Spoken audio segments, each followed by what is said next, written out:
మన ప్రభువును రక్షకుడు విమోచకుడు అయిన యేసుక్రీస్తు యొక్క పరిశుద్ధమైన నామమున నేను మీకు శుభములు వందనములను తెలియజేయచ్చు ఉన్నాను.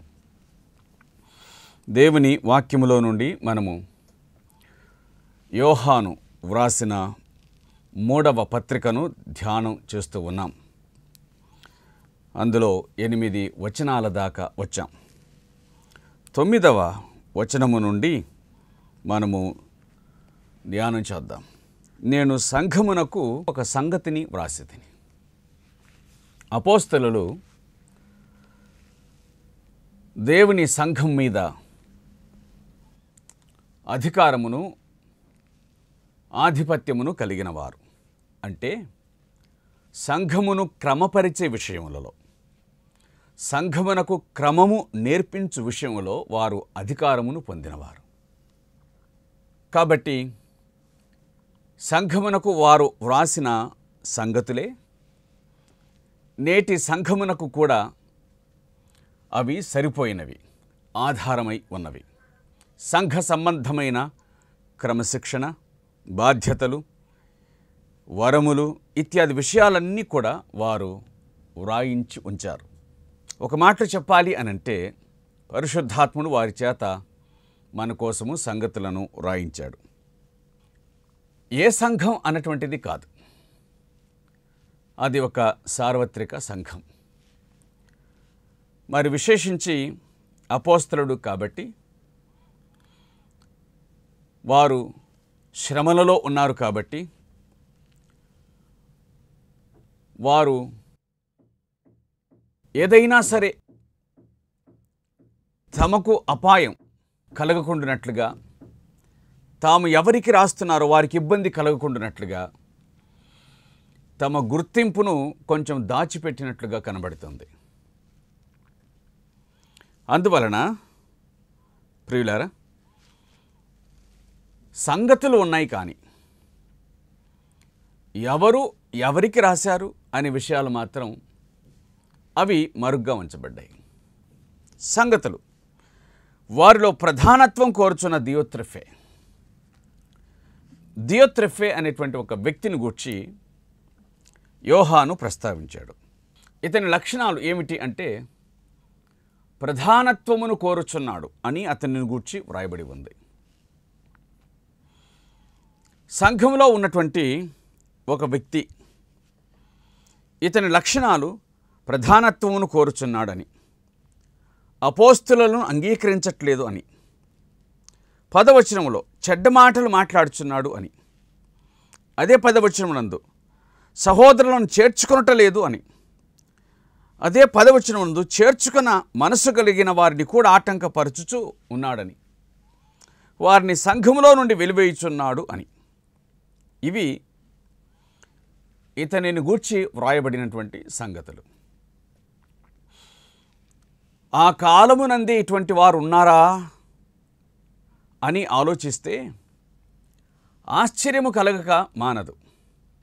ఎందుచేతనంటే ఈనాటి రుగ్మతలన్నీ కూడా ఆనాడే సంఘములో ఉన్నాయి అని మనకు ఈ సంగతులను చదివినప్పుడు అర్థమవుతూ ఉంది. కాబట్టి ఇవి కొత్తగా పుట్టుకొచ్చినవి కాదు. శతాబ్దాల తరబడి ఇవన్నీ కూడా రూపాన్ని మార్చుకొని వస్తున్నాయి, అంతేగాని లక్షణాలు మాత్రం అట్లాగే ఉన్నాయి. సంఘంలో ప్రధానత్వమును కోరుచున్నవాడు దియోత్రెఫే అని వ్రాయబడి ఉంది. ప్రధానత్వం అన్నటువంటిది ఒక రకంగా మనము తలంచవలసి వస్తే యెషయా గ్రంథం 14వ అధ్యాయంలోనికి మనము వెళ్ళవలసి ఉంటుంది. అక్కడ ప్రధానత్వాన్ని కోరుకున్న వ్యక్తిని మనము చూడగలం. యెషయా గ్రంథం 14వ అధ్యాయం 13వ వచనం ఉంది. నేను ఆకాశమునకు ఎక్కిపోయేదను, దేవుని నక్షత్రములకు పైగా నా సింహాసనమును హెచ్చింతును, ఉత్తర దిక్కునున్న సభాపర్వతం మీద కూర్చుందును, మేఘ మండలం మీదకి ఎక్కుదును, మహోన్నతునితో నన్ను సమానునిగా చేసుకొందును అని నీ మనస్సులు అనుకొంటివి కదా. నీవు పాతాళమునకు నరకములో ఒక మూలకు త్రొయ్యబడితివే. కాబట్టి ఈ ప్రధానత్వం అనేటువంటిది, గర్వం అనేటువంటిది, నేనే కనిపించాలి అనే భావన, నేనే మొదటివాడిగా ఉండాలనే తలంపు అపవాది నుంచి పుట్టినవి అని మనం గుర్తుంచుకోవాలి. ఒక వ్యక్తి ప్రధానత్వమును కోరుచున్నాడు అంటే నాయకత్వమును కోరటం కాదు, ప్రధానత్వమును కోరడం. నేను అందరిలో గుర్తించబడాలి, నేను అందరిలో గొప్ప వ్యక్తిగా ఎంచబడాలి, అందరు నన్ను గౌరవించాలి, ఘనపరచాలి అని ఈ భావన ఎవరికి ఉంటుందో, దైవగ్రంథం చెబుతుంది వారందరూ కూడా అపవాది చేత నింపబడిన వారు, వాడి లక్షణాన్ని ప్రేమించుచున్నవారు అని అనుకోవాలి. దానికి ఆపోజిట్ ఒక మాటను మనం చూడాలి. మన ప్రభువు అయిన యేసుక్రీస్తు తనను తాను తగ్గించుకొని, ఫిలిప్పీ పత్రిక 2వ అధ్యాయం 6వ వచనం రాయబడిన మాట, ఆయన దేవునితో సమానుడిగా ఉండుట, దేవుని స్వరూపం కలిగిన వాడై దేవునితో సమానుడిగా ఉండుట విడిచిపెట్టకూడని భాగ్యమని ఎంచుకోలేదు. కానీ మనుషుల పోలికగా పుట్టి దాసుని స్వరూపమును ధరించుకొని తను తాను రిక్తునిగా చేసుకొనెను. మరియు ఆయన ఆకారమందు మనుషుడిగా కనబడి దాసుని స్వరూపమును ధరించుకొని, ఆ ప్రియరక్షకుడు ఆయన మరణం పొందినంతగా, అనగా శిలువ మరణం పొందినంతగా తనను తాను తగ్గించుకొనెను అని ఈ మాటలు, ఇవి మనకు కావాల్సింది.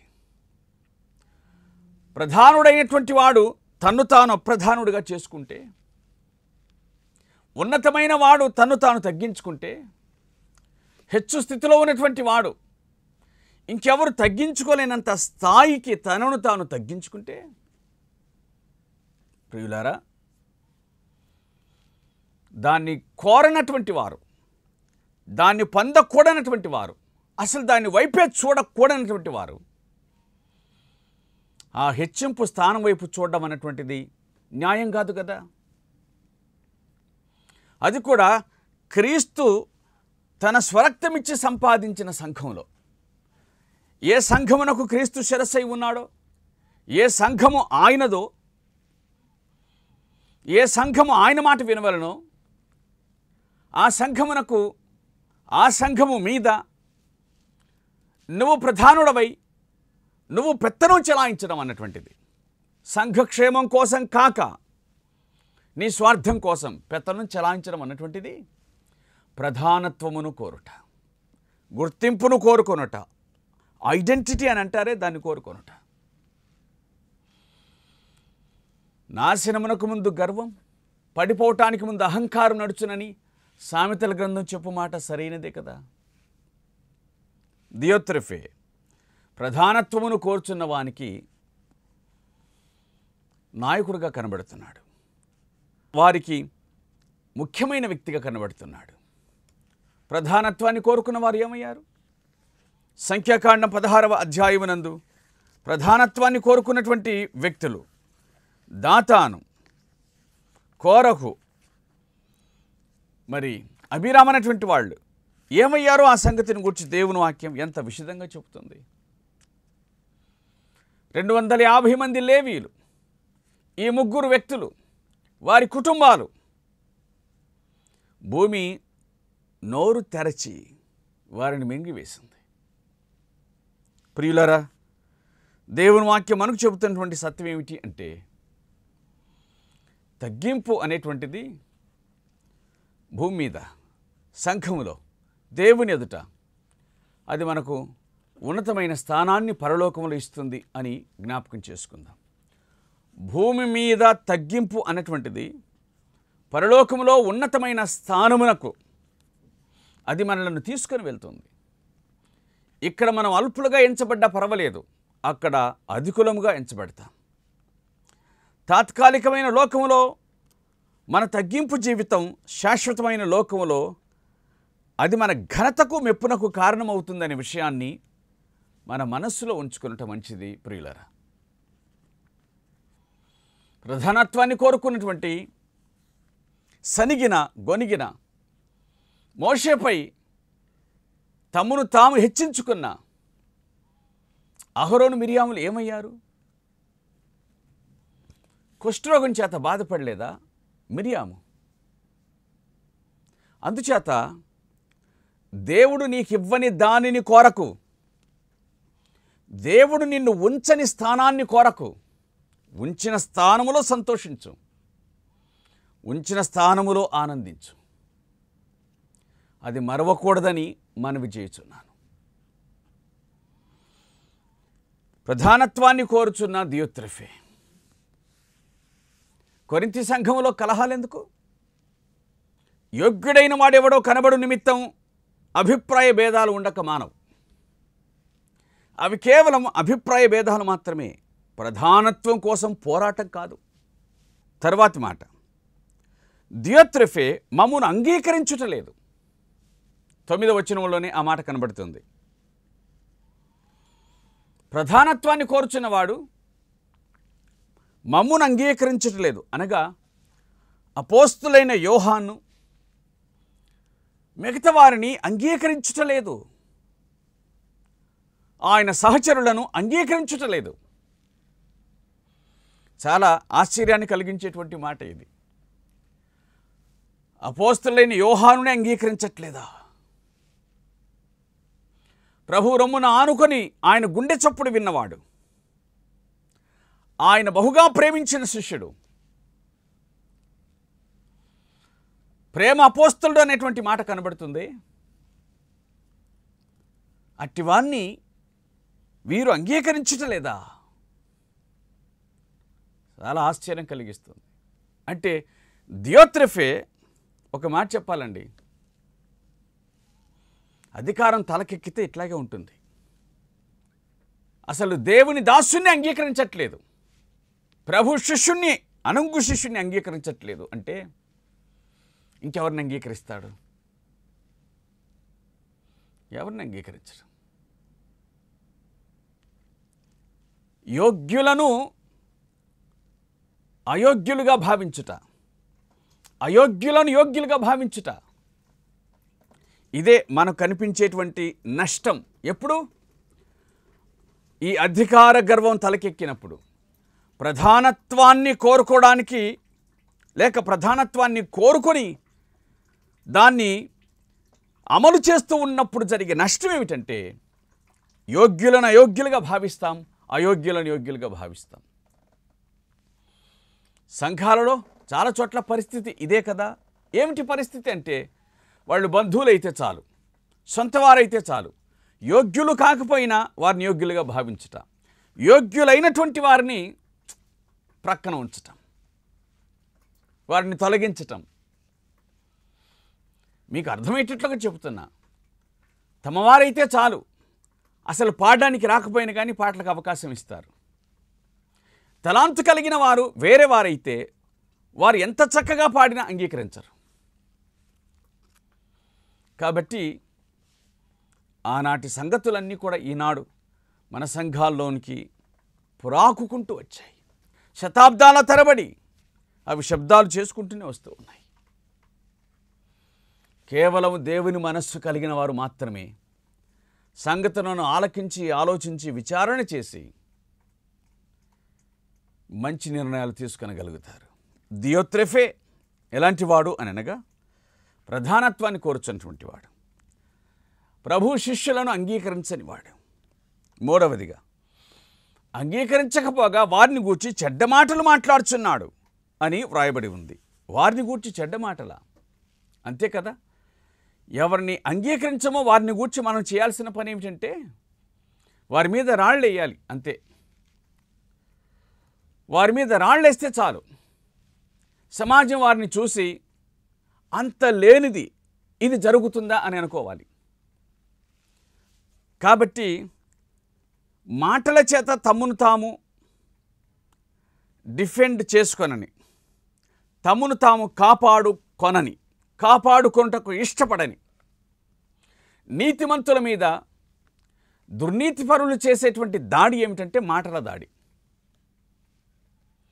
అవతల నీతిమంతులు దేవుని కోసం బ్రతుకుతారు, దేవుడి నీతి కోసం బ్రతుకుతారు. యువతల ఈ దుర్నీతిపరులు తమ దుర్నీతి కోసమే బతుకుతారు. కనుక ప్రియులరా,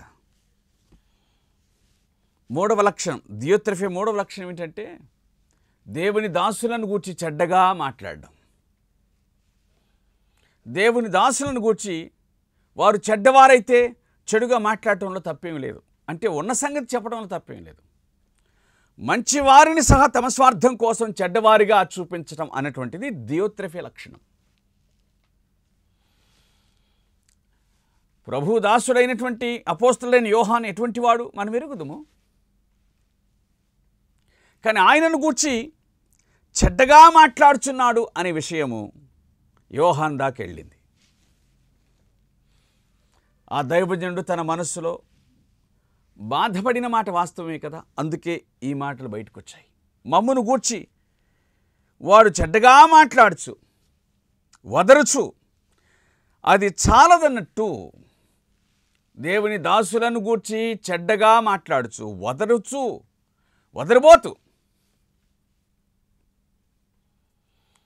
ఒకటి సత్యమండి, క్రియలు సరిగా లేనివాడు మాటల చేత తన్ను తాను కాపాడుకోవడానికి ప్రయత్నం చేస్తాడు. క్రియలు సరిగా ఉన్నవాడు తన క్రియల చేతనే తనను కాపాడుకోవడానికి ప్రయత్నం చేస్తాడు. మమ్మను గూర్చి చెడ్డ మాటలు వదరుచు అది చాలదన్నట్టు సహోదరులను తాను చేర్చుకన మనసు గల వారిని సంఘం నుంచి వెలివేయుట. సహోదరులను అనగా దేవుని దాసులను చేర్చుకొనక, దేవుని దాసులను సంఘంలోనికి